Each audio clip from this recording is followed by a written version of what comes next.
So, it's a heck of a day. It's been awesome. Yeah, we've known each other a while, but I don't actually know your orange pill story, so maybe that's a good place to start. It's 2013 or 2014, and I was reading a traditional newspaper whose name I will not repeat and which I no longer subscribe to.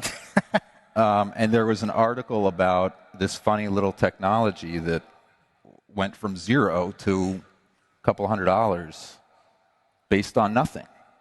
And of course, that got the speculator in me incredibly excited. I said, if this can go from 0 to 200 for nothing, I got to be involved. It could go from 200 to 1,000 based on nothing. It could go to 10,000. So I shipped my ID halfway around the world digitally to some exchange in Eastern Europe, thinking that this may be a chunk of money I was sending away would never see again.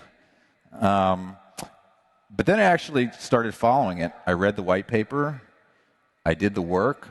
I thought about the implications longer term for all kinds of things, from cost of capital within finance and different ways it could change the world, and then just really became an ultimate believer in it for all kinds of reasons.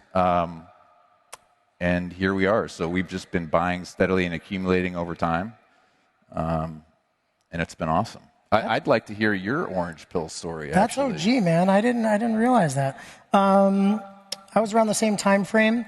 I was working in traditional finance, venture capital, and in particular, we were investing in internet-related companies. So we got pretty good at knowing what the internet was good for, which was transmitting information, all over the world instantly. It was not good for transmitting value. Everybody was petrified of e-commerce, didn't want to put their credit card, online, obviously for good reason. And so part of VC life, as you know, is you go hit a bunch of technology conferences. I went to a Bitcoin conference in 2013 in Miami, and didn't really have any idea what Bitcoin was when I went. And I was blown away because I saw that for the first time, you could transmit value using the internet safely and securely, and Party A didn't even need to know who Party B was. And so I thought of different businesses I might be able to start in this space, and then couldn't come up with anything that I thought was good enough, so I just bought some Bitcoin.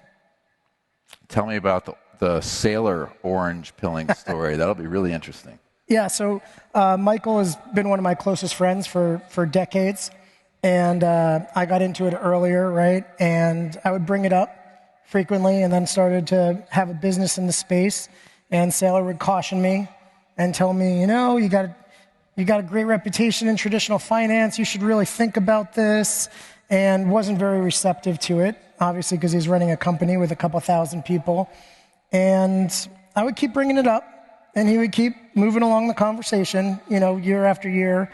And then during the pandemic, we spent a lot of time hanging out at his place in Miami, and we were trying to make sense of the world.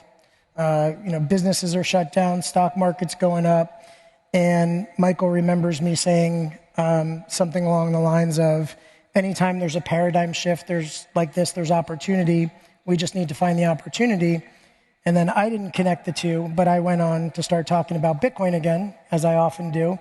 And instead of changing the conversation, he said, tell me more about that. And so we spent weeks talking about Bitcoin, and he quickly exhausted all the information I had in my brain on the topic. And he said, well, if I wanted to buy some, how would I go about doing that? So I got him set up somewhere to buy some Bitcoin. And then a little while later, I'm pulling into a restaurant to have dinner with a friend, and the phone rings. Usually he'll text, but the phone rings. I'm like, oh, uh-oh. So I was like, what's up? And he says, well, I bought some Bitcoin. And I go, okay. And he's like, yeah. At the time, Bitcoin was exactly $10,000. He's like, yeah, 10,000. I was like, you bought one Bitcoin? He said, no, Eric, I bought 10,000 Bitcoin. So his first trade was $100 million. And in like 1 second, I went from being really psyched that my buddy got into Bitcoin to, oh shit.